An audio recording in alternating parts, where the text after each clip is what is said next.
a kí gbogbo ẹ̀yin ọmọ ìyá wa nínú Islam pé a kú Jímọ̀ tòní, bẹ́ẹ̀ a sì kí gbogbo ẹ̀yin bàbá wa nínú ẹ̀sìn kejì àti ìkẹta àti tó mogun Olúbùnmi ká máa kí. o tó ta sí láàárọ̀ yàrá ìjẹ́ tó mogun olótú lọ fa èrò ẹkùn. kíní yẹn àtẹkùn àti kíní gan wọn yẹ jókòó ara ń jẹjẹ. bẹ́ẹ̀ ni o à ń kí yín, bẹ́ẹ̀ ni kí àti gẹ̀kọ́ wọn bá ṣáájú ẹ̀dá Kẹ́hìndé gbẹ̀gbọ́n Muhammad sallallahu alaihi wasallam. ẹ gbogbo àwọn sàábẹ̀rẹ̀ ẹ gbogbo àwọn àlìúlà mọ́ọ̀rẹ̀ gbogbo àwọn ajínigbìrún àwọn olójúkà ńláńlá gbogbo ẹ̀yin àfa ńláńlá ẹ̀yin àfa jẹjẹjẹ ẹ̀yin ìmáàmù tí àjọjẹ irọ́ àti ẹ̀yin tẹ́ wà lẹ́yìn mi kò sí ìmáàmù wájú mi torí mi ni general ìmáàmù gbogbo àgbáyé wọ́n fi bẹ̀mí títí tó gbà ni. bẹ́ẹ̀ náà ló jẹ́ right bishop. èmi ò ń ṣe left bishop tèmi mi ò ń ṣe right torí right bishop pọ̀ jáǹtì rẹ̀ láíláí mi kẹ̀ ṣùgbọ́n left bishop náà jẹ́ ìkan ṣoṣo ní gbogbo àgbáyé. kò pé méjì. sí lábẹ́ pope náà. ó dá wà láyé ara ẹ. ó dá àwọn gédégbé ni o. independent candidate. independent candidate ni ọ. àbí independent òjíṣẹ́ Ọlọ́run. òjíṣẹ́ Ọlọ́run wọ́n tẹ̀ fẹ́ yàn ọ́ ni wọ́n. wọ́n á ṣe fẹ́ yàn wọ́n. wọ́n sì máa pè ọ́ tí pè ọ́. kí ni ìtumọ̀ gbogbo yẹn pẹ̀lú gbogbo àmì òróró àdé àgbégbó pa. àti tí gbogbo ẹ̀tọ́ ṣàfipá ọlá. akínyíjàre ẹ̀yin èèyàn gidi ni mò ń kí. sára fi àlẹ́ wa. mi ò dákọ ẹ mi ò sí lára kó tó mò ń kí. o ṣe lè máa kí mi ṣe bá àjọ débí ni. o fẹ́ joyè akíni. ìwà ìta ló máa jọ débí ọ̀tọ̀ọ̀tọ̀ láàrin. jìnnà sí mi o. bó kí mi ní dáadọ́. bó taratara mi ò dúró taratara mo ìwà yóò bó bá wúkọ́ báyìí mo rá bá fóònù. mi ò ṣe lè mo máa jìnnà sí ọ láì tẹ̀ sọ fún mi gan. gbogbo tí ó bá rí báyìí mi ò lè jẹ́ ó bá mi o. èwo ló bá o. kọjú sọ̀hún. ṣé kọjú sọ̀hún bọ̀ mo ní kó kọjú sọ̀hún. irọ́ mo lè wò ló bọ̀. àpò ẹnu sí mi sẹ́ẹ̀. akíntùmọ̀ yẹn náà. ọlọ́run mo fi bẹ̀ ọ́ o. o. ajínà sí àwa katakata o. ọlọ́run tẹ̀ ṣe ó ti rẹ kìlómítà ẹ̀tọ́ ẹ̀ díẹ̀díẹ̀ tẹ́lẹ̀ báyìí bí ìṣègbè ni ṣùgbọ́n ó ti dàbí ìtìgbé. ó ti àbò ti gbọ́ ìyàbọ̀ṣẹ́ ìtàrọ̀ ṣe. dúkẹ́ lọ́wọ́ ọlọ́run. ọlọ́run ọmọ ṣé o.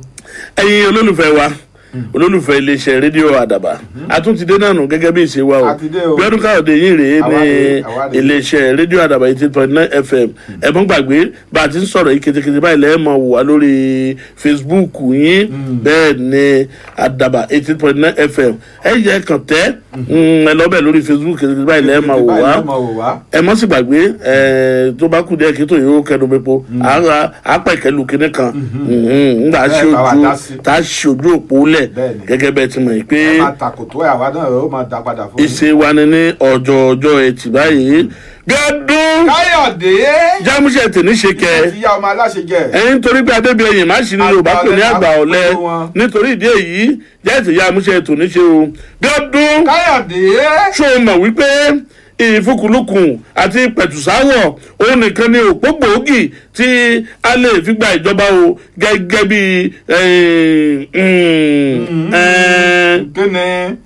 kéne nípínlẹ̀ Èkìtì mo ṣáà ti gbọ́ yẹn idea is needed nípínlẹ̀ Èkìtì. kí lórí kò tó sọ bẹ́ẹ̀. ṣé mi lọ sọ bẹ́ẹ̀ ni ìmọ̀ nǹkan lọ́mọ sọ bẹ́ẹ̀ farabalẹ̀ ọgbọ̀. ok now.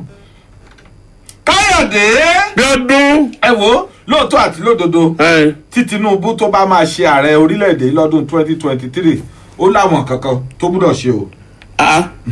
tó bá máa ṣe ààrẹ bẹ́ẹ̀ ni ó láwọn kankan tó gbúdọ̀ ṣe. ó tọ́ mo sọ fún ọ yẹn. bíi kí ni. màá sọ fún ọ tó bá yá.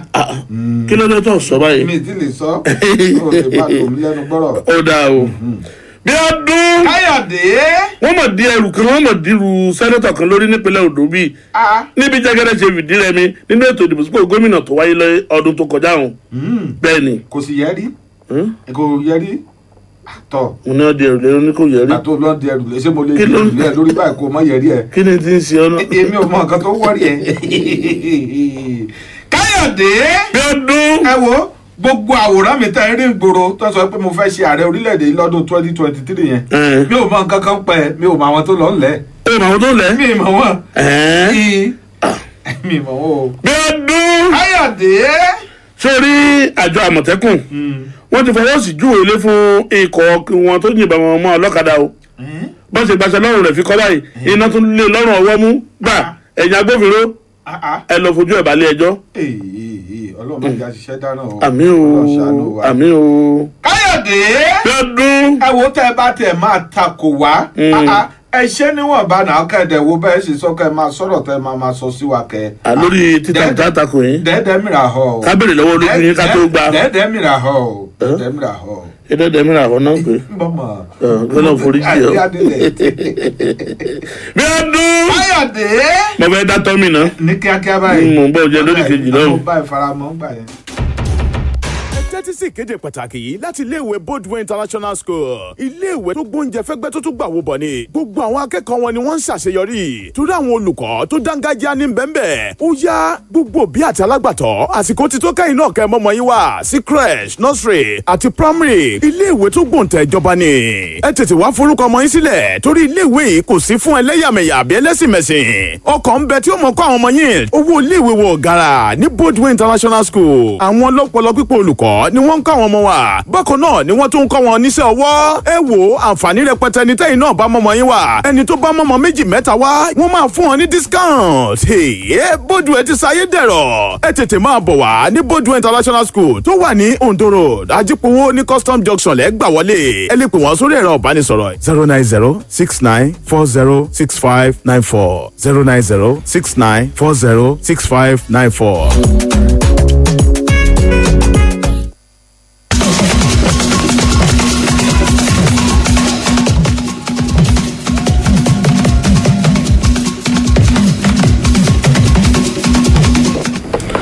ẹ káàbọ̀ padà láti òde kejì lọ́rùn ẹ má gbàgbé ẹ̀kọ́ ìpolówó ọjà yín wá sí orí ètò yìí polówó ọjà ńlá gún wo wò bẹ́ẹ̀ ni kó wá ń kẹ́tíkẹ́tì kò sí ti fi ṣe èèyàn. kò sí.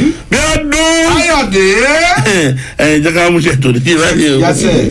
ẹgbẹ́ òṣèlú PDP ní ìpínlẹ̀ Ondo ń bí lọ́mọ̀ ṣe bẹ́ẹ̀ tí wọ́n ti sọ wípé ẹgbẹ́ òṣèlú ọ̀hún ni ó tọ̀nà wádìí ipa tí sẹ́nitọ̀ Nicholas tó fowómọ̀ tó kó lásìkò ètò ìdìbò sípò gómìnà léyìí tó wáyé ní ọjọ́ 10 oṣù kẹwàá ọdún tó kọjá ní ìpínlẹ̀ Ondo ń bí léyìí tó mú kí èsì ìbò náà kí ó ṣe bẹ́ẹ̀ kó fìdí olùdíje sípò gómìnà lábẹ́ àṣẹ ẹgbẹ́ òṣèlú PDP nípínlẹ̀ Ondo èyí ni Èyítáyọ̀ Jẹ́gẹ́dẹ́ SAN ó fìdí rẹmi gẹ́gẹ́ bí akọ̀wé ìpolongo ẹgbẹ́ òṣèlú PDP ọ̀gbẹ́ni Kennedy Pritey lẹ́yìn tó sọ yìí nílùú Àkúrẹ́ jẹ́ olúlu ìpínlẹ̀ Ondo lánàá ọjọ́bọ̀ ó sọ wípé sẹ́nẹ́tọ̀ ní àti ìpínlẹ̀ Ondo ọ̀hún ẹni wọ́n di ẹ̀bi rù wípé ó kópa kan léyìí tó mú kí ìyapa ó dé bá ọmọ ẹgbẹ́ òṣèlú PDP lẹ́yìn tó sì mú kí ẹ̀bùn ẹ̀yìn ó dé bá wọn kí wọ́n fi gbọ́rẹ́ lẹ́yìn nínú ètò ìdìbò náà léyìí tí Èyítáyọ̀ Jẹ́gẹ́dẹ́ SAN tí ó jẹ́ olùdíje tó bẹ́ẹ̀ tó ìfìdí rẹmi Pritey ló wípé kí ni lọ sínú ìwé ìròyìn Punch àtàwọn ìwé ìròyìn míì tó jáde lónìí kó lọ kàyókù ń bẹ́ẹ̀.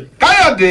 lọ́dún. látàrí pé Tinubu fẹ́ ṣe ààrẹ orílẹ̀-èdè yìí lọ́dún 2023 àbí ò ṣe ààrẹ ó jẹ́gbẹ́ pé ẹgbẹ́ òṣèlú APC wọ́n mọ̀ ti sọ̀rọ̀ lórí rẹ̀ nígbà tó ń sọ̀rọ̀ ọ̀hún ẹni tó ti fi ìgbà kan rí jẹ́ igbákejì akọ̀wé ìpolongo fún ẹgbẹ́ òṣèlú náà nínú ẹgbẹ́ òṣèlú APC ọ̀rìn yẹn Yẹkínì Nàbẹ́nà ó ní lóòótọ́ àti lódodo ó ṣeé ṣe kí aṣíwájú Bọ́lá Ahmed Tinubu kó di ààrẹ nínú ẹgbẹ́ òṣèlú APC ó ní ṣùgbọ́n ṣákínní kan ni ó dá lórí bí ààrẹ bí Tinubu bó bá ṣe fararo àwọn èèyàn ó ní kì í ṣe pé bóyá kéèyàn ó jókòó sí ìpínlẹ̀ kan tàbí kó jókòó sí ẹkùn kan kó má tẹ̀síwájú láti fi ara ro àwọn èèyàn tó kù kó wá rò pé bóyá òun lè di ààrẹ o òun tó bá jẹ́ pé Tinubu lè kàn sí àwọn tí wọ́n lẹ́nu bẹ̀ dáadáa tí wọ́n sì jẹ́ àwọn ẹni ọ̀rọ̀ kan ní àwọn ẹkùn kọ̀ọ̀kan ní orílẹ̀-èdè yìí táwọn yẹn tí wọ́n bá ti fọwọ́ sí i pé kó lọ ṣe ààrẹ nínú ẹgbẹ́ òṣèlú APC ó ní kò sí nǹkan míì tó lè di lọ́wọ́ o ó ní ṣùgbọ́n ṣá nǹkan tó ń ṣàmọ̀ ni pé Tinubu tó bá ṣáà máa ṣe ààrẹ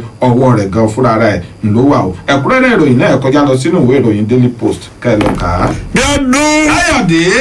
ẹgbẹ́ òṣèlú PDP ẹ̀ka ti ìpínlẹ̀ Èkìtì lẹ́yìn tí olóyè kan lára àwọn ẹgbẹ́ òṣèlú ọ̀hún sẹ́nitọ̀ Bíọ́dún Olújìmí tó ti sọ̀rọ̀ olómọ̀sọ wípé ọ̀nà kan gbòógì tí wọ́n lè ṣán láti lè jẹ́ kí ẹgbẹ́ òṣèlú ọ̀hún kí ó jáwé olúborí nínú ètò ìdìbò sípò gómìnà tọdún 2022 tí ó wáyé nípínlẹ̀ Èkìtì ẹni fíforíbarí àti ìfikùnlukùn léyìí tí ìgbìmọ̀ ìpẹ̀tùsáwọ̀ tí wọ́n ṣe lọ́wọ́lọ́wọ́ Olújìmí lẹ́ni tó ṣojú ẹkùn gúúsù Èkìtì ní ilé ìgbìmọ̀ aṣòfin àgbà lórílẹ̀‐èdè yìí ẹni ó mọ̀ sọ wípé àsìkò ti tó báyìí kí gbogbo àwọn ẹlẹ́yàmẹ̀yà ẹlẹ́kàjẹ̀ka tí wọ́n pera wọn sọ́tọ̀ọ̀tọ̀ kí wọ́n gbára wọn pọ̀ kán sọ́ra wọn di òṣùṣù ọwọ́ o kí wọ́n fi ìgbàdún kan oṣù ṣọ̀dá káàrin pọ̀ mú bá dásẹ̀ríà fún ọmọ ejò wọn lọ́jọ́ iwájú nítorí wípé ẹgbẹ́ òṣèlú APC tó ń ṣèjọba lọ́wọ́ nípínlẹ̀ Èkìtì tí àwọn bá fẹ́ yẹ àga mọ́ wọn nídìí ó di dandan o káwọn ó ṣiṣẹ́ bí akọni. Èyí ló jẹyọ nínú àtẹ̀jáde lẹ́yìn tí alága eegun kan nínú ẹgbẹ́ òṣèlú PDP nípínlẹ̀ Èkìtì èyí ni Kẹ́hìndé Ọ̀dẹ́bùnmi tí ó buwọ́lù ọ̀rọ̀ yìí ńlọ́mọ̀ buwọ́lù lẹ́yìn ìpàdé lẹ́yìn tí àwọn àgbààgbà ẹgbẹ́ òṣèlú PDP ọ̀hún tí wọ́n ṣe nílùú Adó Èkìtì lánàá Ọjọ́bọ̀. Lára àwọn tí ó wà níbi ìpàdé ọ̀hún tí wọ́n ti fojú rinjú náà ni Olújìmí ẹni tó jẹ́ igbákejì gómìnà ìpínlẹ̀ Èkìtì tẹ́lẹ̀ rí Síkírù Làwà ẹni tó jẹ́ adelé gómìnà nípínlẹ̀ Èkìtì tẹ́lẹ̀ rí Túnjí Ọdẹ́yẹmí Alhaji Lateef Ajíjọlá Àlàbá Agboola àti ẹni tó jẹ́ alága ẹgbẹ́ òṣèlú PDP tẹ́lẹ̀ rí nípínlẹ̀ Èkìtì olóyè Mákànjúọlá Ògúnnípẹ̀ pẹ̀lú olóyè Gbóyèga Ògúntúàṣe. ẹ lọ kàyékù nínú ìwé ìròyìn Punch àtọ̀pọ̀ ìwé ìròyìn tó jáde lónìí. Káyọ̀dé Bíọ́dún ẹnìkan tó ti fi ìgbà kan rí jẹ́ akọ̀wé ìjọba àpapọ̀ orílẹ̀-èdè yìí yẹn sẹ́nitọ́ Ayim Pius Ayum ló ti sọ lánàá òde yìí ó pé òun ò mọ nǹkan kan nípa pósítà léè tí àwọn kan tí wọ́n ń gbé káàkiri orí ẹ̀rọ káyélujára pé òun fẹ́ ṣe ààrẹ orílẹ̀-èdè yìí lọ́dún 2023 o. ó ní gbogbo bí wọ́n ṣe ń gbé káàkiri ni òun ò mọ̀ bóyá wọ́n máa ń fàyìn lórí lẹ́yìn wọ́n máa ń fa orí lẹ́yìn olórí o. ó ní gbogbo nǹkan tí wọ́n sọ káàkiri ni òun ò mọ nǹkan kan pa ẹ̀ o. òun ò sọ pé òun fẹ́ ṣe ààrẹ orílẹ̀-èdè yìí lọ́dún 2023. ó ní ṣé ààrẹ Muhammadu Buhari ti ń bẹ̀ lọ́wọ́lọ́wọ́ tó jẹ́ pé nǹkan bí ọdún kan ó lé oṣù méje péré ló ìlò nínú ọdún mẹ́rin ni wọ́n bá fẹ́ máa jẹ́ kó máa fi iyèméjì fẹ́ lolo. ó ní torí ìdí èyí kan tiẹ̀ sì jẹ́ kí ààrẹ Muhammadu Buhari kó parí sáà kejì rẹ̀ léè tó ń lò lórí àléfà náà. ó ní torí pé ọdún 2023 ó sì jìnnà nítorí náà gbogbo àwọn ará ìlú pátápátá tí wọ́n bá ti ń rí tí wọ́n lẹ àwòrán òun mọ́ ibikíbi tàbí tí wọ́n gbé jáde lórí ẹ̀rọ káyélujára kan ti mọ̀ pé òun ò lọ́wọ́ lẹ́sẹ̀ ń bẹ̀ o àti pé òun ò mọ nǹkan kan pa ẹ̀. ẹ̀kúnrẹ́rẹ́ ìròyìn náà ẹ kọjá lọ sínú ìwé ìròyìn Daily Post kẹlọ́ka.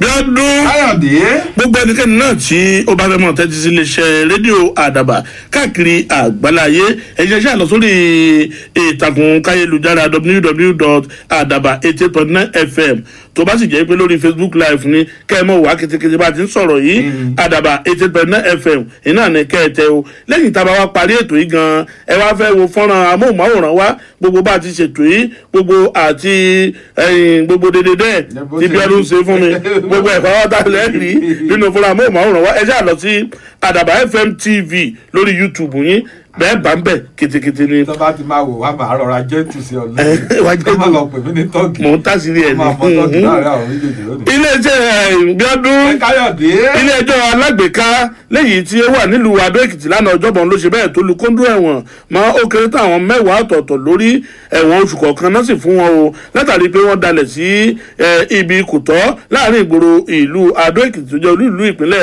Èkìtì. adájọ́ ilé-ẹjọ́ alágbèéká ọ̀hún Timothy Abe òun ló mọ̀ sọ ọ̀rọ̀ yìí wípé àwọn tí a jẹ ọ̀rọ̀ náà símọ́ lórí èyí ló jẹ́ pé wọ́n lu gúdẹ òfin léyìí tó rọ̀ mọ́ ọ̀rọ̀ àyíká o èyí ní ti ọdún 2020 àti wípé ẹnikẹ́ni tí ìdà òfin náà tó bá gé lọ́wọ́ dandan ni kó gbé pọ́nrin lé o ìpọ́n oṣù kan léyìí tó jẹ́ ẹ̀wọ̀n ẹni kálukú wọn náà múre lé wọ́n sì tún fi àyè sílẹ̀ fún wọn láti san owó tùlù kí wọ́n fi dípò ẹ̀wọ̀n wọn. àwọn olùpẹ̀jọ́ arábìnrin Bọ́lájí Ògúnsan àti ọ̀gbẹ́ni Sunday Ògúndóró òun ló sọ wípé àwọn àjọ amúṣẹ́yá lórí ọ̀rọ̀ àyíká nípínlẹ̀ Èkìtì òun ló lé àwọn wọ̀nyí lọ́wọ́ mú o níbi tí wọ́n ti ń wu ìwà kòtọ́ wọn ọ̀hún tó ti ń da ilẹ̀ sí àárín pópónà àti ibi tí ò tọ́ ní agbègbè Similólúwa Adébáyọ̀ àti Àdéhùn nílùú Adó Èkìtì. ó wá tẹ̀síwájú nínú ọ̀rọ̀ rẹ̀ kọmíṣánná fún ọ̀rọ̀ àyíká nípínlẹ̀ Èkìtì arábìnrin Ìyábọ̀ Fákúnlé Òkèẹ̀mẹ̀ ó ní ẹnikẹ́ni tí irú aṣọ rẹ̀ bá tún kọ́ bábu ayà nírú ọ̀rọ̀ yìí yàtọ̀ sí pé yóò gba kùmọ̀ òfin lórí àwọn nǹkan míì tí yóò tún farakọ tí ó bùnrin lé mọ́ ó tún wà lẹ́ o. ẹ lọ kàyókù nínú ìwé ìròyìn Vanguard, The Nation pàápàá ìtààmú ẹnu ìwé ìròyìn Punch lẹ́ẹ̀tì rí i. Káyọ̀dé Bíọ́dún ọ̀rọ̀ kan ló mọ̀ tí ń jà rìnrìn káàkiri ìgboro pé lópin ọ̀sẹ̀ tá a wà ẹ́ gan ní ìjọba àpapọ̀ orílẹ̀-èdè yìí ó tún kéde pé kónílé ó gbélé o látàrí àrùn COVID-19 lè tuntun ti wà lóde báyìí. wọ́n ní ńṣe ní ìjọba àpapọ̀ yóò kéde pé kónílé ó tún fìdí mọ́lé rẹ̀ nítorí wọn fẹ́ kí àrùn ọ̀hún kó túbọ̀ máa tàn káàkiri orílẹ̀-èdè yìí. ṣùgbọ́n lánàá báyìí ìjọba àpapọ̀ orílẹ̀-èdè yìí ti wá sọ pé irọ́ funfun báláwo ni o kò síbì kankan tíjọba àpapọ̀ orílẹ̀-èdè yìí dúró sí tí wọ́n sọ pé àwọn máa kéde kéde òfin kónílégbélé fún àwọn ọmọ orílẹ̀-èdè nàìjíríà. Nígbà tó ń sọ̀rọ̀ lórí ọ̀rọ̀ ọ̀hún, ọ̀gbẹ́ni Willie Bassey tí í ṣe adarí ọ̀rọ̀ ìròyìn ní ọ́fíìsì akọ̀wé ìjọba àpapọ̀ ilẹ̀ yìí, ó ní kò sí ẹnikẹ́ni tó wá bá wọn tàbí sọ fún wọn pé kí wọ́n ṣe gbogbo àwọn ọmọ orílẹ̀-èdè nàìjíríà mọ́lẹ̀. Ó ní torí náà ńkọ́ gbogbo ẹnikẹ́ni tó bá ń gbọ́ ìròyìn náà kan ti mọ̀ pé òfúùtù fẹ́ẹ̀ tẹ ìròyìn lásánlàsàn ni, ṣùgbọ́n sákìní kan ni o, kí gbogbo àwọn ọmọ orílẹ̀-èdè nàìjíríà kí wọ́n tẹ̀lé gbogbo ìlànà tí wọ́n ti là kálẹ̀ láti lè fi dènà àrùn COVID-19 ọ̀hún. Ẹ̀kúnrẹ́rẹ́ ìròyìn yìí ẹ kọjá lọ sínú ìwé ìròyìn Vanguard. bí ọdún Káyọ̀dé.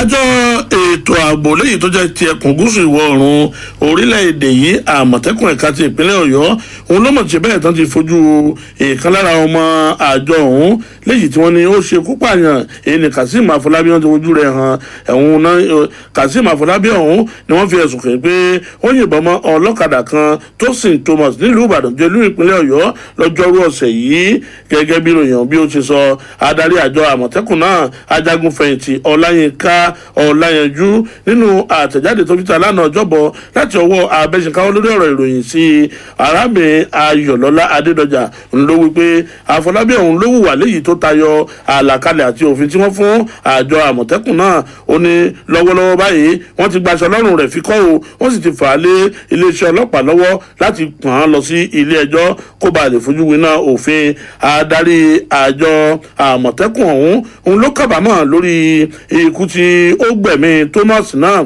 léyìí tó ní àwọn aṣáájú ni wọ́n ò rí dájú wípé wọ́n ṣe àbẹ̀wò sí mọ̀lẹ́bí ẹni tó jẹ́ olóògbé náà àti àwọn mìíràn. ẹ lọ kàyékù nínú ìwé ìròyìn Punch àtọ̀pọ̀ ìwé ìròyìn tó jáde lónìí. Káyọ̀dé. bí ọdún. mo fẹ́ sẹ́ mi mu lódì kejì lọ́hùn. ọfẹ́ sẹ́ mi mu. mo fẹ́ sẹ́ mi mu. ṣọ́wó mi sẹ́ mu. mo ń bọ̀. ìbùkún ni fún àwọn òkú tó sùn nínú Kristi Jésù nítorí a ó tún pàdé lọ́jọ́ àjíǹde.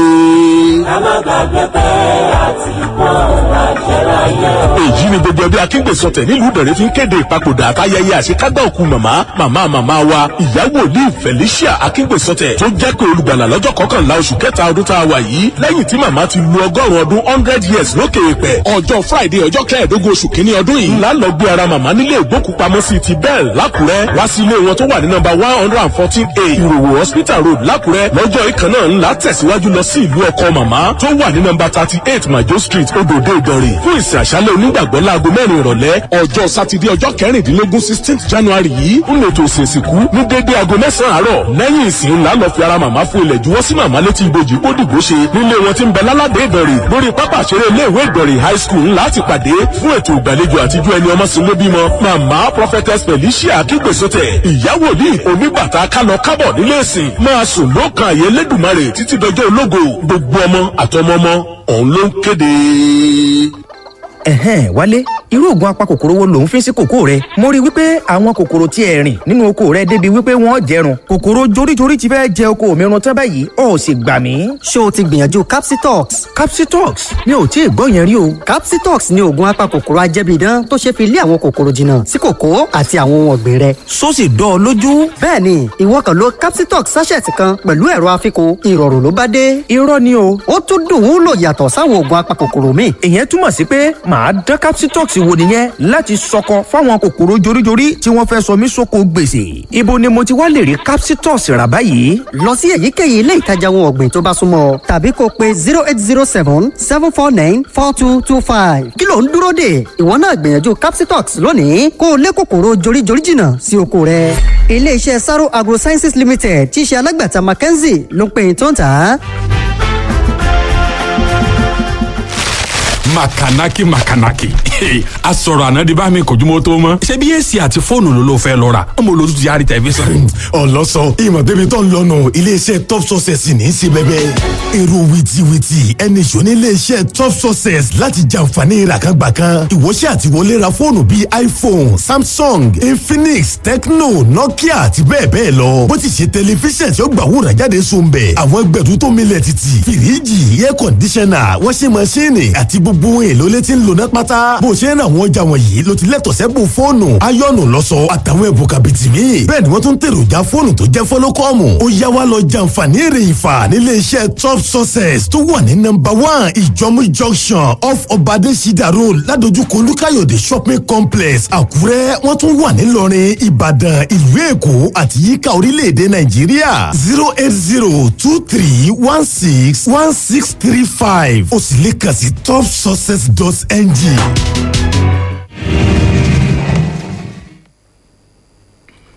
káyọ̀dé. bí ọdún. ẹ káàbọ̀ látòdì kejì padà jáde. ṣe mo bọ́ lọ kejì ìṣẹ̀lẹ̀ àjọ lọ tún ní ẹ káàbọ̀. ṣé wọ́n lọ ni. èmi ò rí ẹlẹ́yìn mi ń tèmi. mo ṣe máa dún sẹ́yìn yẹn. níbo ló wá fẹ́. mo jìnnà sí ọ ní. ó jìnnà katakata. mi ò jẹ́ kó mi kí ní ẹ̀ ta sí mi lára. wàá máa gbọ́ nǹkan tó ń ṣẹlẹ̀. jẹ́ ń gbọ́ jàre.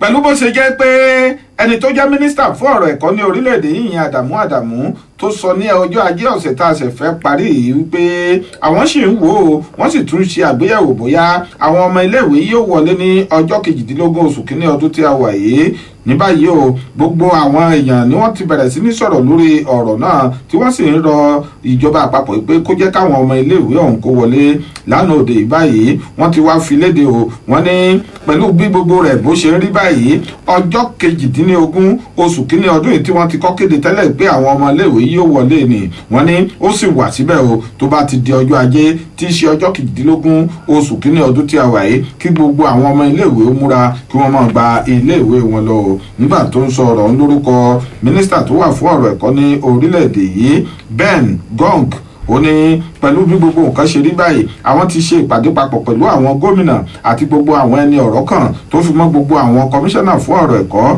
àwọn oníléèwé aládàáni àwọn òṣìṣẹ́ àti gbogbo àwọn olùkọ́ tó fi mọ́ àwọn akẹ́kọ̀ọ́ náà gbogbo wọn sì ti fẹnu kò pé kí gbogbo àwọn ọmọ iléèwé kí wọ́n padà sí iléèwé wọn ní ọjọ́ 18 oṣù kínní ọdún tí a wà yìí tí í ṣe ọjọ́ ajé tí ń bọ̀ yìí ẹ wo fún ẹ̀kúnrẹ́rẹ́ ìròyìn náà ẹ kọjá lọ sínú ìwé ìròyìn Daily Post àti ọ̀pọ̀lọpọ̀ àwọn ìwé ìròyìn míì tó jáde lónìí. bí ọdún káyọ̀dé. ó ga o kíni. àwọn ìgárá ọlọ́ṣà ni. kí náà ṣe. ọmọbìnrin kan náà fẹ́ fi ipá bá lò pọ̀ níbi yẹn ti lọ ṣiṣẹ́ láàbí wọn lọ́ba yarí wọn lọ́wọ́ lọ́ba gbébọn fún un. ọgá kọ́lọ́ ṣàánú fún wa ni. àwọn afurasí agbébọn kan gẹ́gẹ́ bí ìgárá ọlọ́ṣà ní ọjọ́rú ọ̀sẹ̀ náà ti yìnbọn mọ́ ọmọbìnrin kan léyìí tí ó yarí wọn lé pé òun ò nígbà kí wọ́n fipá bá òun ní àjọṣepọ̀ ní ibi tí ọmọbìnrin wà ní Àjí flyover rúmù èmi ní ìjọba ìbílẹ̀ Obio Apọ̀ ní ìpínlẹ̀ náà ní ibi tí ó jìnnà sí ilé ẹ̀kọ́ tí ń kọ́ni níkọ́ṣẹ́ ìmọ̀ ìṣègùn òyìnbó sáyẹ́ǹsì àti ẹ̀rọ ní Rivers State College of Health Science and Management Technology gẹ́gẹ́ bí ìròyìn tó ti akọ̀ròyìn lọ́wọ́ ni wípé arábìnrin ọ̀hún ni wọ́n bá nínú àgbàrá ẹ̀jẹ̀ kó tó di wípé ó ń gbé dìgbàdìgbà lọ sí ilé ìwòsàn níbi tí wọ́n ti ṣe bẹ́ẹ̀ tán dóòlà ẹ̀mí rẹ̀ nígbà tó ń bọ̀ lóyìn ìfọ̀rọ̀jọ̀wọ̀ ní Port Harcourt lánàá ọjọ́bọ̀ ààrẹ àwọn ẹgbẹ́ olùkọ́ni ti ilé ẹ̀kọ́ ẹ̀kọ́ṣẹ́ ìmọ̀ ìṣègùn òyìnbó sáyẹ́ǹsì àti ẹ̀rọ náà Igwe Tangod òun ló ní àwọn ẹ̀ṣọ́ aláàbò tí ń bẹ nílé ẹ̀kọ́ ọ̀hún léyìí tí wọ́n dédé gbọ́ ìró ìbọn lójijì kò là ni wọ́n mọ̀ sí bẹ́ẹ̀ tí wọ́n dà yẹriyẹri ó dibi tí wọ́n ti gbọ́ ìró ìbọn o àwọn náà bá arábìnrin ọ̀hún nínú àgbàrá ẹ̀jẹ̀ tí wọ́n sì kọ́kọ́ fi ohun tí ó yẹ kan ṣe lákọ̀ọ́kọ́ tí wọ́n ṣe kó tó di pé wọ́n gbé lọ sí ilé ìwòsàn nígbà tí àwọn ọlọ́pàá tí wọ́n dé Tangod ló wá fi kún wípé àwọn tí ó yìnbọn fún ọmọbìnrin náà ni wọ́n ṣe bẹ́ẹ̀ tí wọ́n kan lu pápá o lẹ́yìn ìgbà tí wọ́n ṣe iṣẹ́ láabi wọn tán ó ní nǹkan aago 9 alẹ́ ni wọ́n dédé gbọ́ ìró ìbọn náà ní flyover léyìí tí ó jìnnà sí ìkóríta olóbìrípo ti Ajib tí ó sì jẹ́ wípé ó súnmọ́ ilé ẹ̀kọ́ náà pẹ́kípẹ́kí ẹ lọ kà yòókù nínú ìwé ìròyìn Punch àtàwọn ìwé ìròyìn tó jáde lónìí. káyọ̀dé Bíọ́dún. pẹ̀lú bíjọba àpapọ̀ orílẹ̀-èdè yìí ṣe kéde pé ọjọ́ ajé ọjọ́ 18 oṣù kínní ọdún yìí ní kí àwọn akẹ́kọ̀ọ́ kó padà sí iléèwé wọn ní báyìí o àwọn àjọ kan tí a mọ̀ sí NASU àti SANU wọ́n mọ̀ ti sọ pé tó bá di ọjọ́ ìṣẹ́gun ọ̀sẹ̀ tí ń bọ̀ yìí ni àwọn yóò wá ṣe oríṣiríṣi ìpàdé káàkiri ìpínlẹ̀ o léyìí tó sì jẹ́ pé níbi ìpàdé tí wọ́n ṣe náà ni wọ́n yóò ti ṣe àgbéyẹ̀wò gbogbo bí ọ̀rọ̀ ìfẹ̀hónúhàn wọn ọlọ́jọ́ mẹ́ta léyìí tí wọ́n ṣe bó ṣe lọ sí àti pé bóyá wọn yóò tẹ̀síwájú láti pé kí wọ́n máa ṣe ìyanṣẹ́lódì lọ títí ìgbà tó jẹ́ pé kò ní ní gbèdéke. Nígbà tí wọ́n sọ ọ̀rọ̀ ọ̀hún, àwọn tí wọ́n jẹ́ adarí wọn ìyẹn Dr. Makolo Hasan àti Comrade Muhammed Ibrahim, wọ́n ní gbogbo nǹkan tí ó ṣẹlẹ̀ sí wọn nínú ẹgbẹ́ náà ló jẹ́ pé àwọn ti tẹ́ pẹpẹ sí iwájú ìjọba àpapọ̀ ilẹ̀ yìí, ṣùgbọ́n ṣá tó jẹ́ pé wọ́n ti ṣe nǹkan kan lórí rẹ̀. Wọ́n wá ní tó bá wá di ọjọ́ ìṣẹ́gun ni wọ́n yóò wá fẹnukò lórí irú ìgbésẹ̀ gan tí wọ́n yóò gbé, bóyá wọ́n yóò máa tẹ̀síwájú láti lè gùnlé ìyanṣẹ́lódì aláìlọ́jọ́ ni. Ẹ̀kúnrẹ́rẹ́ ìròyìn ẹ kọjá lọ sínú ìwé ìròyìn Vanguard kẹ́ ẹ lọ kà á. Káyọ̀dé. Iléèwé ìkọ́ṣẹ́ ìṣègùn ti ìpínlẹ̀ Èkó iná mọ̀ ti tìpá báyìí nígbà tí àwọn akẹ́kọ̀ọ́ àti àwọn òṣìṣẹ́ ní ilé ẹ̀kọ́ ọ̀hún tí wọ́n ṣe bẹ́ẹ̀ tí wọ́n rọ́lu àrùn COVID-19 gẹ́gẹ́ bí ilé ẹ̀kọ́ fáfitì ìkọ́ṣẹ́ ìmọ̀ ìṣègùn òyìnbó bí wọ́n ṣe tìpá báyìí ní ọgbà ilé ẹ̀kọ́ ọ̀hún tó wà ní Ìkẹjà lẹ́yìn ìgbà tí àwọn akẹ́kọ̀ọ́ kan àti àwọn òṣìṣẹ́ ilé ẹ̀kọ́ ọ̀hún tí wọ́n ṣe bẹ́ẹ̀ tó ń ṣe àyẹ̀wò sí ara wọn náà rí i pé àrùn COVID-19 ti yọ yàrá orí ọpálọ̀ sí wọn lára o. Àwọn akẹ́kọ̀ọ́ ọ̀hún àti àwọn òṣìṣẹ́ ti kọ́lẹ́jì náà fìdí rẹ̀ múlẹ̀ fún oníròyìn gẹ́gẹ́ bí ìròyìn tó ti akọ̀ròyìn lọ́wọ́ ọ̀hún. Wọ́n ní inú fún àyàfu ẹni ọ̀pọ̀lọpọ̀ àwọn akẹ́kọ̀ọ́ wà báyìí lẹ́yìn ìgbà tí àwọn akẹ́kọ̀ọ́ mẹ́ta ọ̀tọ̀ọ̀tọ̀ tí wọ́n ti ṣe àyẹ̀wò sí wọn tí àrùn COVID-19 tí ó wà lára wọn. Olórí ẹ̀ka ọ̀rọ̀ ìròyìn ní ilé ẹ̀kọ́ náà àti ìgbóhùnsáfẹ́fẹ́ lẹ́yìn tí ó sì tún jẹ́ agbẹnusọ fún ilé ẹ̀kọ́ fáfitì wọn Adémọ́lá Adékọ̀yà ó mọ̀ fìdí ìṣẹ̀lẹ̀ múlẹ̀ fún oníròyìn nínú àtẹ̀jáde tí wọ́n fi síta tí wọ́n pè ní ilé ẹ̀kọ́ ìkọ́ṣẹ́ ìmọ̀ ìṣègùn òyìnbó lẹ́yìn tí ó jẹ́ ti fáfitì ti ìpínlẹ̀ Èkó èèyàn ti gbé àgádágodo sẹ́nu rẹ̀ báyìí o àti ilégbé àwọn akẹ́kọ̀ọ́ nígbà tí àwọn akẹ́kọ̀ọ́ mẹ́ta tí wọ́n ní àrùn COVID-19 lára. Adékọ̀yà wá wípé àwọn tí akẹ́kọ̀ọ́ tó ní àrùn COVID-19 ọ̀hún ni wọ́n ti sọ sí yàrá kólóbó aládàgbé o títí tí Bíọ́dún ẹ lọ kàyókù nínú ìwé ìròyìn Punch àtọ̀pọ̀ ìwé ìròyìn tó jáde lónìí. Káyọ̀dé pẹ̀lú bí gbogbo àwọn èèyàn bí wọ́n ṣe ń bẹnu àtẹ́lù ìṣèjọba ààrẹ Muhammadu Buhari pé kò ṣeré pàápàá jùlọ lẹ́ka ètò ọrọ̀ ààbò àti ọrọ̀ ajé lè tó dẹnukodò. Ní báyìí ààrẹ Muhammadu Buhari ti wá sọ fún gbogbo àwọn ọmọ orílẹ̀-èdè Nàìjíríà o pàápàá jùlọ àwọn èèyàn kànrìnkànrìn àti àwọn tó lé fàn lẹ́ẹ̀kanná tó fi mọ́ àwọn lóko pé kí wọ́n bá tiẹ̀ máa tako ìṣèjọba òun kí wọ́n ṣe níwọ̀nba ò kì í ṣe pé bóyá kí wọ́n máa sọ kòbákùgbé ọ̀rọ̀ sóhun. Nígbà tó ń sọ̀rọ̀ òun lórúkọ ààrẹ Muhammadu Buhari, ọ̀gbẹ́ni Fẹ́mi Adésínà tí í ṣe olùrànlọ́wọ́ pàtàkì rẹ̀ lórí ọ̀rọ̀ ìròyìn àti ìpolongo ló sọ pé tí wọ́n bá tiẹ̀ máa ṣe àtakò ààrẹ Muhammadu Buhari kí wọ́n kọ́ bójú wo gbogbo àwọn àṣeyọrí tí ààrẹ Muhammadu Buhari ti ṣe, torí kí wọ́n sì tún bójú wo gbogbo àwọn nǹkan tó wà ńlẹ̀ ní orílẹ̀-èdè yìí kó tó di pé ààrẹ Muhammadu Buhari ó gba ìjọba orílẹ̀-èdè yìí lọ́dún 2015. ó ní torí pé látìgbà tí ààrẹ Muhammadu Buhari tó ti dórí àlééfà gbogbo àwọn ibi tó jẹ́ pé àwọn ẹgbẹ́gun Boko Haram tí wọ́n ti jẹ gàba lé lórí ní ààrẹ Muhammadu Buhari ló ti ń gbà padà lọ́wọ́ wọn, àti pé ọrọ̀ ajé orílẹ̀-èdè yìí gan rú gọ́gọ́ lábẹ́ ìṣèjọba ààrẹ Muhammadu Buhari. Nígbà tí Fẹ́mi Adésínà tó ń tẹ̀síwájú nínú ọ̀rọ̀ náà ó ní lóòótọ́ àti lódodo ńlá wọn mọ̀ pé àwọn ẹgbẹ́gun Boko Haram ni wọ́n sì ń sọṣẹ́ ẹ̀kọ̀ọ̀kan ṣá ní orílẹ̀-èdè yìí. ó ní ṣùgbọ́n ṣá òun mọ̀ pé dájúdájú ìṣèjọba ààrẹ Muhammadu Buhari yóò jẹ́rìí wọn dandan ni. ẹ wo ọ̀rọ̀ pọ̀ ń bẹ̀ jáde fún ẹ̀kúnrẹ́rẹ́ ìròyìn yìí ẹ kọjá lọ sínú ìwé ìròyìn Punch kẹ́ ẹ lọ kà á. Bíọ́dún Káyọ̀dé. ó ga o. kí tó ní. Kọmíṣánná kan ní nípínlẹ̀ Sokoto kí ló ṣe. ó ti ta ti rún pa. Ọlọ́run o. kọ́kọ́ náà bá tó àwọn ẹbí ẹ̀ nínú. Ọlọ́run bá foríjì o. àmín. Kọmíṣánná fún ọ̀rọ̀ ilé àti ilégbèé ní ìpínlẹ̀ Sokoto Abdulkadir Jeli Abubakar kẹta òun ló ti ṣe bẹ́ẹ̀ tí ó ti fún dípọ̀ o gẹ́gẹ́ bí ìròyìn bí ó ṣe sọ. ọwọ́ délé ní àná ọjọ́bọ̀ ni ó ṣe bẹ́ẹ̀ tí ó ṣíwọ́ṣẹ́ lẹ́yìn àìsàn ráńpẹ́ kan léyìí tí wọn ò dárúkọ rẹ̀. olóògbé Abubakar ọ̀hún lẹ́yìn tó jẹ́ àbúrò sí Sultan Muhammad Saad Abubakar òun ni wọ́n sọ pé ó jẹ́ kọmíṣánná tẹ́lẹ̀ rí fún ọ̀rọ̀ ìròyìn lásìkò ìṣèjọba Aminu Waziri Tambuwa nígbà àkọ́kọ́ rẹ̀. gẹ́gẹ́ bí wọ́n ṣe ṣe àlàyé wọ́n ní títújú délẹ̀ kòkò lórí ikú tó pa òun ló ìfarasin o léyìí tó sì jẹ́ pé kò sí kankan lára àwọn tí ó jẹ́ òṣìṣẹ́ ìjọba ìpínlẹ̀ Sokoto léyìí tó ṣe tán àti sọ̀rọ̀ lórí ikú arákùnrin ọ̀hún. olóògbé náà lẹ́ni tí wọ́n ní kí ni ẹ kọjá lọ sínú ìwé ìròyìn Punch àtọ̀pọ̀ ìwé ìròyìn tó jáde lónìí kẹlọ kàyókù bẹ́ẹ̀. káyọ̀dé gbẹ́dún. mo rí ròyìn kan bíbá tí mo fẹ́ mú wá fún ọ o gbọ́ kí n tó sọ ọ́ jẹ́ n kọjá lọ sókè odò lọ́hùn kó jẹ́ kí n lọ ṣèyọ́. ọlọ́run mọ́jọ́ mú mi para ẹ̀ mo ti mú lòún ṣèyọ́ ẹ̀. ìwọ lọ mọ̀.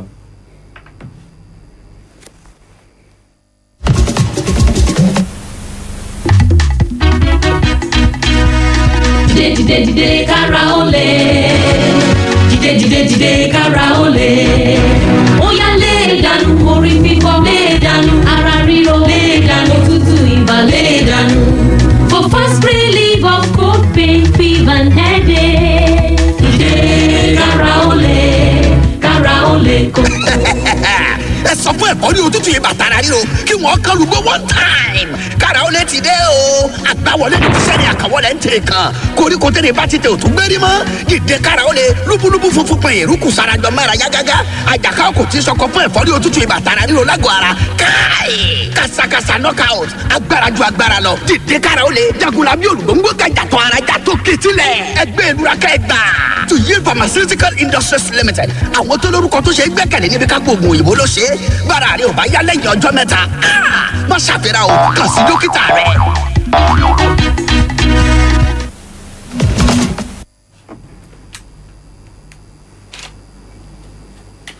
káyọ̀dé bí ọdún. mo sọ fún ẹ lẹ́ẹ̀kan mo ní mo fẹ́ mú kinní kan wá sí tìbú ẹ̀. ẹ o sọ. pẹ̀lú bí ààrẹ Muhammadu Buhari bó ṣe sọ pé ìṣèjọba òun ṣe gudugudu méje àti yàyà mẹ́fà lórí ọ̀rọ̀ ààbò àti pé kí àwọn èèyàn kí wọ́n yé bú òun o látàrí bí wọ́n ṣe sọ pé wọ́n ń tako ìṣèjọba òun òjẹ́ gbà pé látàrí ọ̀rọ̀ tí ààrẹ Muhammadu Buhari tó sọ náà ọ̀pọ̀lọpọ̀ àwọn èèyàn ni wọ́n mọ̀ ti bẹ̀rẹ̀ sí tako ààrẹ Muhammadu Buhari o wọ́n ní àwọn òrò pé ó yẹ kí irúfẹ́ ọ̀rọ̀ bẹ́ẹ̀ kó máa jáde lẹ́nu ààrẹ Muhammadu Buhari àwọn tí wọ́n ṣe bẹ́ẹ̀ tí wọ́n tako ààrẹ Muhammadu Buhari ọ̀hún wọ́n pọ̀ gan gidi o ẹgbẹ́ àwọn àgbààgbà tó wá láti apá àríwá àwọn tí wọ́n wá láti middle belt àti ọ̀pọ̀lọpọ̀ àwọn èèyàn wọ́n ní nínú gbogbo ọ̀rọ̀ tí ààrẹ Muhammadu Buhari tó sọ èyí tó tiẹ̀ bí wọ́n nú jù ní kí ààrẹ Muhammadu Buhari kó máa sọ pé ẹ̀ẹ̀kọ̀ọ̀kan ṣáá ni àwọn ẹgbẹ́gun Boko Haram ni wọ́n máa ń sọṣẹ́ ní apá àríwá orílẹ̀-èdè yìí wọ́n ní nǹkan tó jẹ́ pé ó hàn gbangba sójú gbogbo àwọn èèyàn wípé gbogbo nǹkan tí àwọn ẹgbẹ́gun Boko Haram náà ṣe bí ìgbà tí wọ́n bá sọ pé wákàtí sí wákàtí ni wọ́n ń ṣe ní ààrẹ Muhammadu Buhari lọ́sẹ̀ tó wá ń sọ pé ẹ̀ẹ̀kọ̀ọ̀kan ṣá ni àwọn ẹgbẹ́gun Boko Haram ni wọ́n máa ń ṣe àkọlù sí àwọn èèyàn wọ́n ní gbogbo eléyìí tí ààrẹ Muhammadu Buhari tó ń sọ yìí ń ló ya àwọn lẹ́nu tó sì ju àwọn lójú púpọ̀ jù nítorí náà nǹkan wọ́n ní ṣe ni kí ààrẹ Muhammadu Buhari kó yá tètè wá nǹkan ṣe sí ọ̀rọ̀ àbùlé tó mẹ́hẹ ní orílẹ̀-èdè yìí o kó yé gba àwọn kan láàyè láti pé kí wọ́n mọ̀ tán jẹ́ pé gbogbo nǹkan ó ń lọ déédéé ní orílẹ̀-èdè Nàìjíríà ní pàtàkì jùlọ àwọn tí wọ́n wá láti ìlú Chibok wọ́n mọ̀ sọ̀rọ̀ wọ́n ní nǹkan tó jẹ́ pé lẹ́nu ọjọ́ mẹ́ta ìbáyìí àwọn tí wọ́n jí èèyàn gbé owó tabua ni wọ́n sì gbà lọ́wọ́ wọn léyìí tó sì jẹ́ pé ó ká wọn lára gan gidi ẹ wo wọ́n sọ̀rọ̀ gan o ilẹ̀kùn fún ẹ̀kúnrẹ́rẹ́ ìròyìn náà ẹ kọjá lọ sínú ìwé ìròyìn Punch kẹ́ ẹ lọ kà á. bí ọdún. Káyọ̀dé.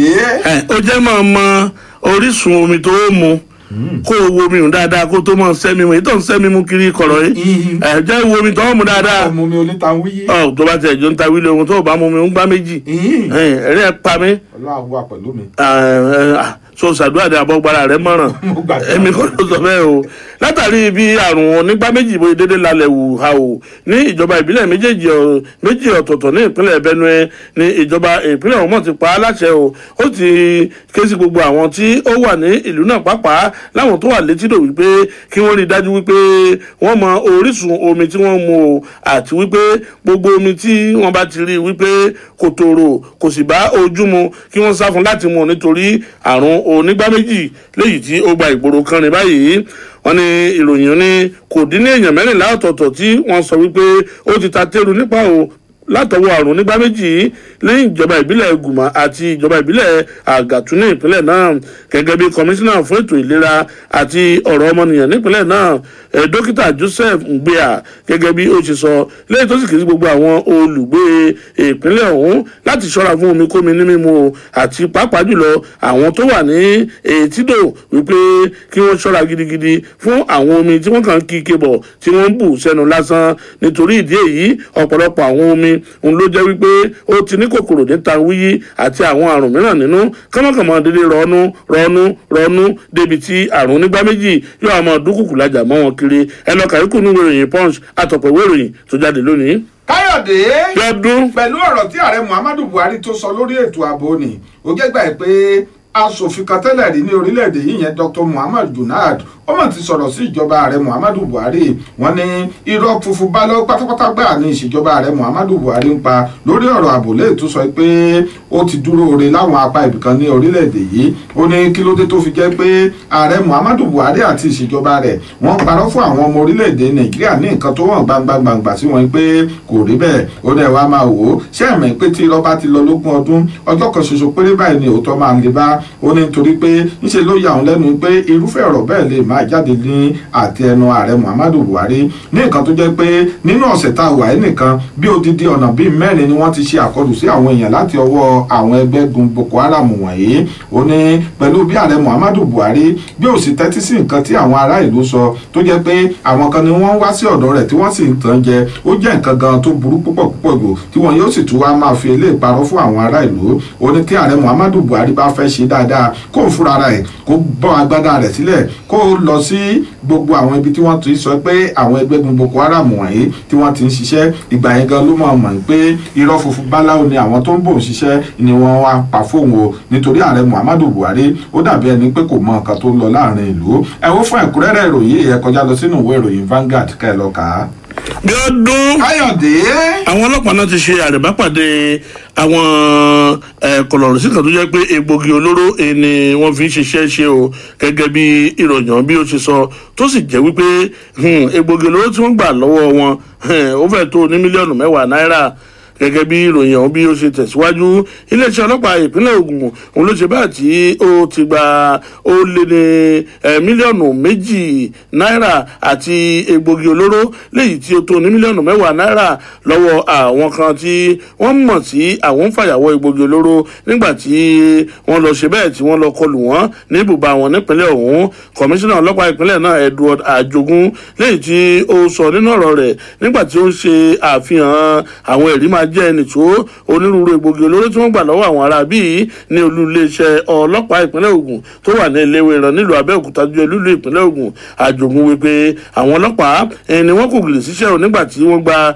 ìpè ìtanilólobó náà ṣe bẹ́ẹ̀ tí wọ́n lọ kọlù wọ́n ní ibùba níbi tí àwọn kọ̀nà sí ti ń lagi sàré ìdáná tí wọ́n wà ní agbègbè Láfẹ́nwá nílùú Abẹ́òkúta léyìí tó jẹ́ ìjọba ìbílẹ̀ àríwá Abẹ́òkúta nípínlẹ̀ Ògùn bẹ́ẹ̀ ló sọ wípé àwọn ọlọ́pàá wọn ni wọ́n ní onírúurú àwọn nǹkan gbà ó lọ́wọ́ àwọn afurasí náà ṣùgbọ́n tó jẹ́ pé ọ̀pọ̀ àwọn afurasí òun ló jágbárè kúrò ní oríkò ibẹ̀ gẹ́gẹ́ bí kọmíṣánná ọlọ́pàá àwọn bó ṣe ṣe àlàyé ó ní wọ́n sì tún ń gbọ́ o torí pé ó kù nìbọn ró àwọn tí wọ́n bẹ́sẹ̀ wọn sọ̀rọ̀ ohun eré gélé lásán ni wọ́n ṣe ń padà bọ̀ wá sun iná gbaga àjọ ọlọ́pàá nítorí wípé ọwọ́ ọlọ́pàá ó tó wọn o wọ́n sì bẹ̀rẹ̀ sí ní wá wọn lọ́lọ́kùn òjọ̀kan débi tí wọ́n fi ń gbogbo wọn ó dé nítorí kọ́mọ̀bàdé wípé àwọn aráàlú tí wọ́n mọ̀ nǹkan kan wọ́n bẹ̀rẹ̀ sí ní forí kọ́ta ìbọn wọ́n fàyà kọ́ta ìbọn ẹni àwọn kọ̀nọ̀sí náà fi ráyè fẹsẹ̀fẹ́ nígbà tí wọ́n fẹ́ dojú ìjà kọra wọn. ẹ wo ẹ kọjá lọ sínú ìwé ìròyìn Punch àtọ̀pọ̀ ìwé ìròyìn tó jáde lónìí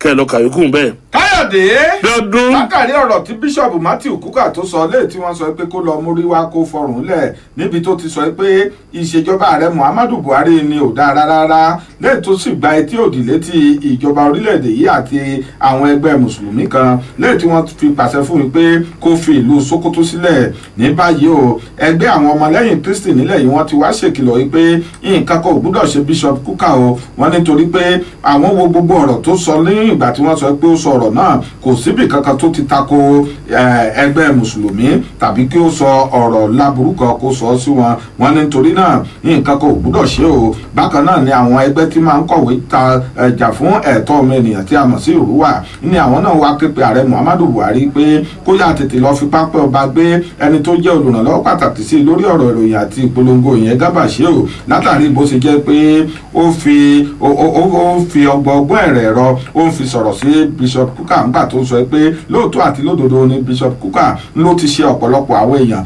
ṣùgbọ́n ṣá káwọn ará Sókótó kí wọ́n mọ̀ torí bẹ́ẹ̀ kí wọ́n sọ pé kó máa lọ wọn ló yẹ kí wọ́n ti fi páńpẹ́ ọba gbé ọkùnrin ọ̀hún nítorí pé kò sí bọ́bọ̀ ṣe sórí tí náà kí ò ṣe o ẹ̀kúnrẹ́rẹ́ ìròyìn náà kọjá lọ sínú ìwé ìròyìn Daily Post ìwé ìròyìn Vanguard àti ọ̀pọ̀lọpọ̀ ìwé ìròyìn míì tó jáde lónìí. Bíọ́dún Ayọ̀dé. àwọn òṣìṣẹ́ iléeṣẹ́ tí ń ṣe búrẹ́dì nípínlẹ̀ Èkó léyìí tó ja ọ̀gá rẹ̀ lólè àṣé ayédèrú ìbọn léwọ́ òun ló jọ̀gá rẹ̀ lólè. tọ́yì. tọ́yì. ọwọ́ ti tó owó ti tó ayédèrú mọ̀ léwọ́ kọ́lọ́ sàánú wa ẹ̀yìn jẹ́ dátọ́mì náà mo mi ń tèmi o mo fẹ́ dátọ́mì ni. o fẹ́ sásẹ̀ nìyẹn. radiétọ̀ mi ò lè jóná.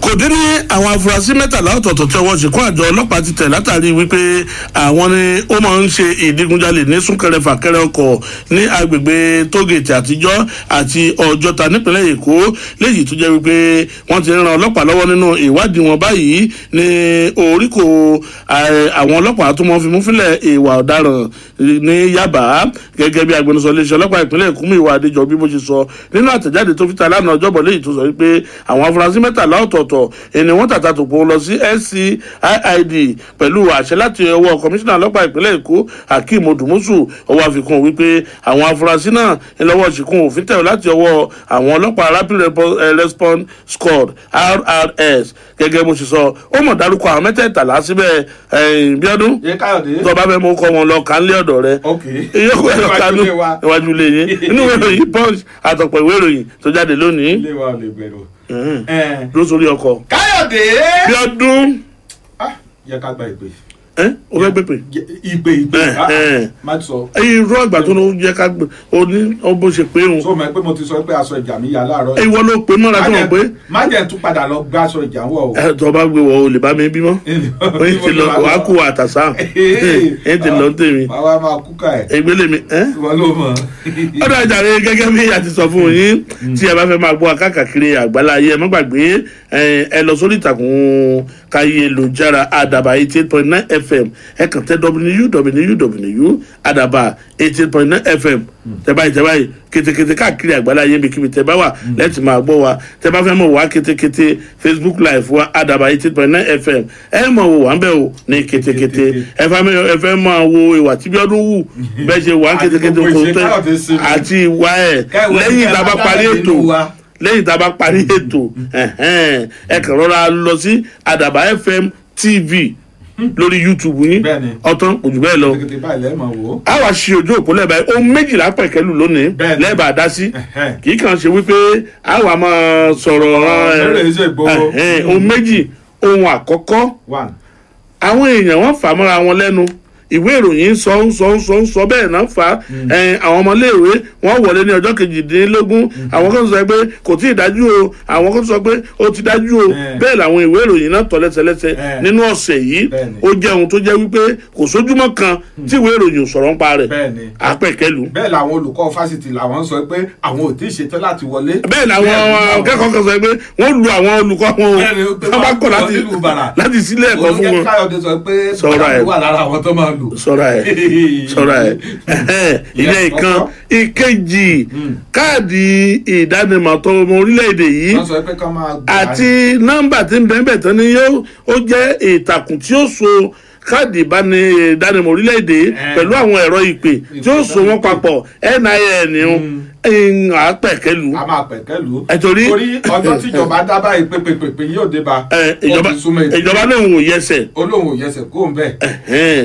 bẹ́ẹ̀ kẹ̀dẹ̀rẹ́ àwọn tí wọ́n jẹ́ òṣìṣẹ́ gan-an bẹ̀ àwọn náà sọ pé àwọn máa gùn lé ìyanṣẹ́lódì. bẹ́ẹ̀ni. ọjọ́ 21 náà fún ìjọba.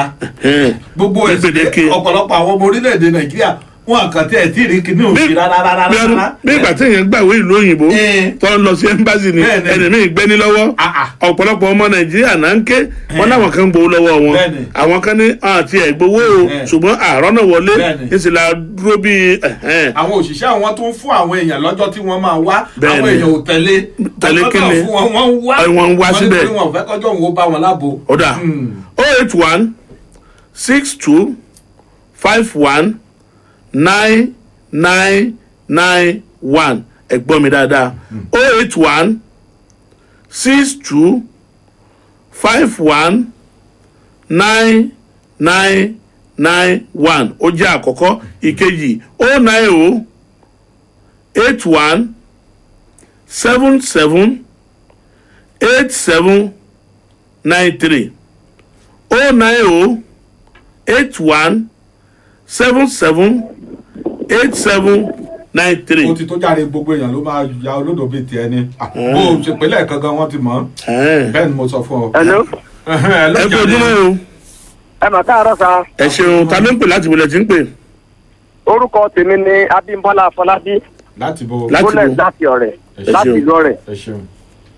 ohun ẹyọ kan tí mi fẹ́ dá sí ni títà àwọn ọmọ skul ló kàn mí gbọ̀ngbọ̀n. wíwọlé tí ẹni wá fẹ́ wọlé ní ìjọ Monday báyìí ìyẹn ọjọ́ ajé èmi rẹ̀ ìjọba mo sì bẹ̀ wọ́n ti sọ kí wọ́n sì jẹ́ kó rí bẹ́ẹ̀. gbogbo àwọn tí wọ́n ta kò wọ́n pé bóyá kí wọ́n má wọlé yẹn ǹjẹ́ wọ́n lè ní ọmọ ní ilé ìwé kí wọ́n sọ pé kí ọmọ náà tó jókòó àlẹ́lẹ̀ tí a bá ní káwọn báyìí lè sin oṣù ó dà pé March ní ó fẹ́ fi ọdún kan tó ọmọ yìí ti jókòó àlẹ́lẹ̀ tó mo rọ ìjọba mo sì bẹ̀ wọ́n kí wọ́n dákun ojú àmọ́ wọlé ẹ ṣe ẹ pé èso. ẹ ṣe àdúpẹ́ o ẹ ṣeun. hello 08162519991. sórí iṣẹ́ sórí iṣẹ́ ṣe pé náà ìdóríkodò mọ́ lọ́wọ́. náà ìdóríkodò mọ́ lọ́wọ́ kó fún pèsè sí àná. hello. ẹ kú ojúmọ́ o. hello. hello à ń gbọ́ yín ketekete ń bí. à ń lò ń bí àbẹ́yẹ ò rí lò lọ́dọ̀ yín. wọn ò rí lò. wọn ò rí lò rárá. hello ẹ káàárọ̀. ẹ káàárọ̀ o ẹ ti rí lò. Kẹ́hìndé Ògúnkọ̀rọ̀dé ló ń sọ̀rọ̀ látọ̀wọ̀. ẹ ṣeun. ṣe ẹ rí méjèèjì mo máa dá sí láàárọ̀ yìí. ẹ mọ̀ wá jó pẹ́ o ẹ mọ̀ jó pẹ́ o. ṣe rí ti ọ̀rọ̀ pé káwọn ọmọ wọlé yìí. ṣe rí mo máa ń sọ fún àwọn èèyàn ní àsìkò ní sàkání ìtọ̀dọ̀ mi pé problem tá a ní ni pé àwọn tó jẹ́ aṣojú wa gan mélòó lọmọ wọn lọ skul lórí ó lé ní orílẹ̀-èdè gan.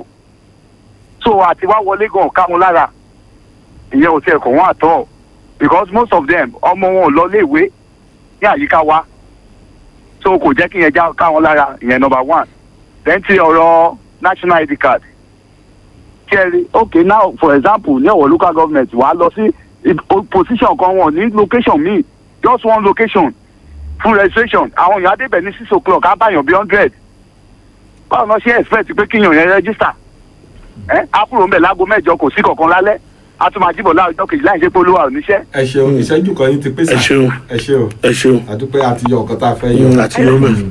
hello. hello. ẹ káàárọ̀ o. hello. hello. à ń lò ó bí kété o. ẹ káàárọ̀. ẹ káàárọ̀. ẹ ṣeun. ó kọ yín bulẹ̀ tí ń pè. bóyá àwọn tiẹ̀ ń já gan. wọn rí lò. bó ṣe gbóhùn ara wọn ni.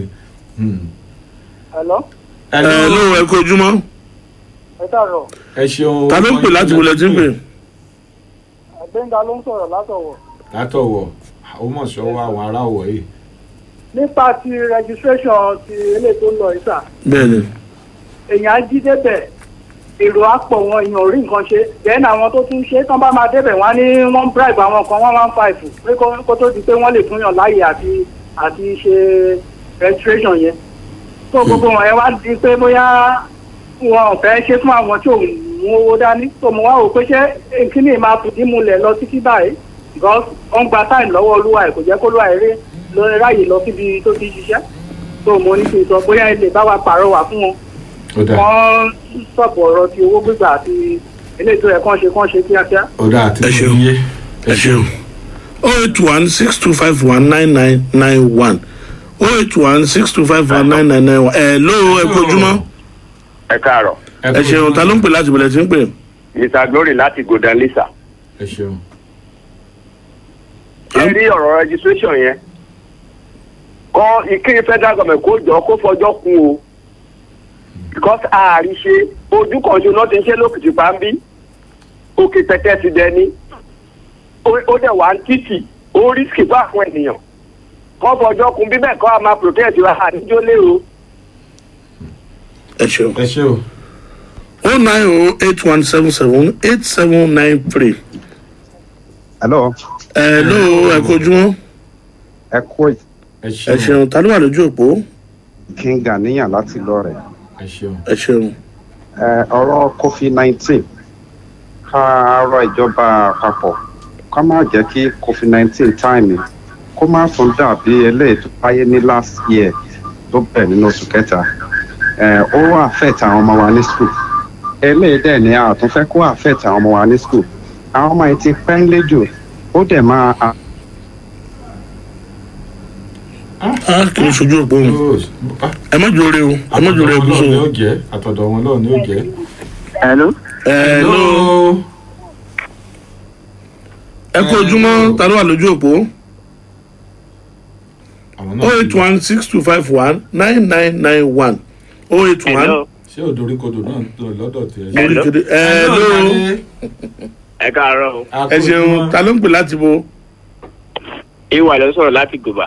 ay láti gòbá ay ṣó kọ èèyàn àpèlé lásán kí ló kọ yín. hello. kí ló kọ yín gangan ay ó so kọ. ayọ̀ láti gòbà. ayọ̀ kí ni. àjọ adélékè. àgbọ̀ yín kẹtẹkẹtẹ báyìí. àgbọ̀ yín. ẹ sà ọ̀rọ̀ ti national id card yẹn ni mo fẹ́ sọ sísà. àgbọ̀ yín. tíjọba ò bá ti fi ọjọ́ kún a máa dá wàhálà alẹ́ o. ẹ má dá wàhálà alẹ́. ẹ̀jẹ̀ kan ló ń wọlé ẹ ti sọ yorùbá kan ní. ẹ ti sọ tọkàn yín báwọn ẹja fẹ́ lómi láàyè ẹ mọ́ sáà dá wàhálà alẹ́. gbogbo nǹkan tẹ́ ẹ bá ti sọ kì í ṣe ti iléeṣẹ́ yìí o. iléeṣẹ́ ẹ̀kọ́ ló sọ ẹ̀rù bà ọkàn yín náà ẹja fẹ́ lómi láàyè. hello. ẹ kó ojúmọ́ ta ló ń pè láti bilẹ̀ tí ń pè. ẹ káàárọ̀. ẹ ṣeun. ẹ yí rédíò yìí sísàlẹ̀. ọkà. hello. àgbọ̀ yín. àti ọkà àkókò. ó kọ yín. àfa jamiu láti ọkà. registration tẹ́ ní ká ṣe yìí. tá a ní kẹ́ ẹ ṣe ẹ̀dúró tá a ní kẹ́ ẹ ṣe àbí tíjọba ní kẹ́ ẹ ṣe. registration tó ní ìgbà ìfọ́sí ojoojúmọ́ là ń lọ síbẹ̀ wọ́n dẹ̀ owó náà fi ń gbà lọ́wọ́ wa. tí ò sì yẹ kó rí bẹ́ẹ̀. torí gbàtà dìbò fún buhari lọ́jọ́ yẹn ó sọ fún wa pé nàìjíríà ó ní ká máa tẹ̀lé o ní nàìjíríà máa wà òkè. ẹ ti ń lọ bùnmí. ní báyìí nàìjíríà náà wà òkè báyìí. ẹ ti ń lọ bùnmí ẹ má kẹsẹ̀ sí bùnmí. ìyá náà ṣẹlẹ̀ àfa jamiu. ẹ ṣeun. àwọn làwọn àlejọba ìjọba máa mú ẹlòmíì àwọn làwọn máa mú àwọn ẹlòmíì. ẹ máa káàárọ̀ o. ẹ ṣeun ta ló ń pè láti bilẹ̀ tí ń pè. tọ́lá olùmídé ni láti ọ̀rẹ́. ẹ ṣeun. ẹ jọ̀ọ́ ṣe rí ọ̀rọ̀ covid-19 yìí tá a bá ń gbọ́ ìròyìn tó ń ṣẹlẹ̀ káàkiri a rí pé àìsàn tó lágbára ni èmi tí mo bá yín sọ̀rọ̀ mo kàwé ìṣe bá àmọ́rírì ẹ̀kọ́ ìwé kí ìjọba ṣàjọwọ́ ìwàláàyè ló ṣe pàtàkì jù tí ìwàláàyè bá wà nígbà tí yàn dáṣọ tí òrílẹ̀ fi wọ́ nítorí náà wọ́n jọ̀wọ́ tí wọ́n wo nǹkan dáadáa àwọn olórí ìtajú àwa lọ tó máa bẹ́ àìsàn yìí lágbára àwọn ọmọléèwé ló sì lè nípa lára jùlọ lórí ìwàláàyè ṣe pàtàkì. ẹ ṣeun nǹkan tá a fẹ́ sọ ni pé kọ́mọ̀tì sí àwọn iléèwé àbí. ẹ kàn wò dáadáa kó tó ṣe o. ẹ ṣeun wò dáadáa ẹ ṣeun. ọlọ́pàá wọlé ẹ káàárọ̀ ta ni. ẹ ṣeun ní pápápá. orúkọ mi ni wòlíì david solomon. mọ́mọ́. ẹ̀sìn bẹ láti ìlú ọ̀kà. ọmọ rápálá ó tún ti rápálá wọlé. mr abẹ́rẹ́ káàdé mo kí orúkọ jésù kí òní bàjẹ́. àmì ẹ ṣeun. ẹni kéjú amáde fi òní di fún ìṣẹ́jú kan ẹjọ́ mo bẹ̀ jọba wa pàápàá lórí àwọn ọmọ skul yẹn ẹjọ́ abẹ wọn à ń gbọ́ pé ó máa wọlé àwọn kan ní wọn ní wọlé ẹ wo nǹkan tí covid-19 yẹn dásílẹ̀ nìkan bí ọdún tó kọjá ohun tí wọ́n fi bẹ̀rẹ̀ ọdún ìgbà báyìí gan ọ̀pọ̀lọpọ̀ àfi àdúrà náà ni ẹjọ́ kí wọ́n ro ti àwa aláìní torí kò sí nǹkan táwa ní kí wọ́n ṣe kí ni káwọn ilé ìwọlé kí wọ́n lè darapọ̀ mọ́ ẹlẹgbẹ́ wọn ẹ̀kọ́ ètò sá. ẹ ṣeun tó mọ̀ọ́dẹ́mọ̀ ẹgbẹ́gbẹ́jú aláàfin làbáṣe ẹ̀yọ́kù dọ̀jọ́ mẹ́jọ nù á nídìí ìjọba lọ lórí ètò yín ètò wa Abíọ́dún Káyọ̀dé lè iléeṣẹ́ rédíò Àdàbà 88.9 FM lónìí yòókù tún di ní ọjọ́ mẹ́jọ ẹ má gbàgbé o àgọ́rẹ́ rẹ̀ rọ̀lẹ́ àpàdàbọ̀ oníyẹn iṣẹ́ ọlọ́kà ìṣe gbogbo ẹ̀jẹ̀ bá ìfẹ́ jẹ́ àdúpẹ́ lọ́wọ́ yín ọpẹ́ pàtàkì lọ́wọ́ lóòtú ètò lóòtú àgbà àti gbogbo àtàjọ mẹ́tò ìwà lọ́lọ́kùnrin òjò kan Azan ń bẹ lórí kejì lọ́wọ́ àná mi tó dáa. sábìkẹ́ dábìlì wà bẹ́ẹ̀ àbílẹ̀ òkè ní bẹ́ẹ̀ bẹ́ẹ̀ tó kó tó ẹ̀ jẹ́ ọ̀sọ̀rọ̀ rẹ̀ ọ̀gá wa pátápátá. àfẹ̀rẹ̀ yàwòrán wa àfẹ̀rẹ̀ yàwòrán tó lọ̀gá wa pátápátá. ṣé ọ̀gá ló dákọ̀. sọ ma pé wàá ti pè mí ìjọba màá mú ọ o. àfẹ̀rẹ̀ yàwòrán wa jàre okó ọwọ́ ẹ̀ ń bẹ́. ọ mà já kí ọ̀gá wa. àmọ́ náà là ń kìlọ̀ ọ̀gá wa là ń kìlọ̀ báyìí sáà Martin Sayola ọ̀nà ló lè sa. sa àwọn mẹ́ta ni sa tẹ́lẹ̀ méjì ti travel ọ̀gá mi yín ogun kò sí tí ó ṣe yín ṣọ́gà jí ṣọ́gà ń pè wá ni. atọrọ jẹ kì í fa tọrọ jẹ sí. ọ̀rọ̀ ìjàmbá rẹ̀ lórí ọdún kó tó di wòye ọ̀la ọ̀la gángan kó tó di wòye ọ̀la lẹ́rẹ̀ẹ́dẹ́ ìyanu àṣẹlẹ̀ lọ́wọ́ ọ̀yá gbé mi abẹ́ ọ̀pẹ àánú yá lẹ́rìí jiyàn Èkìtì. èmi ò ní nǹkan méjì tèmi ń lò ń tèmi o kọ́kọ́rọ́ mọ́tò tèmi dà ó dára mọ́kọ́ Èkìtì.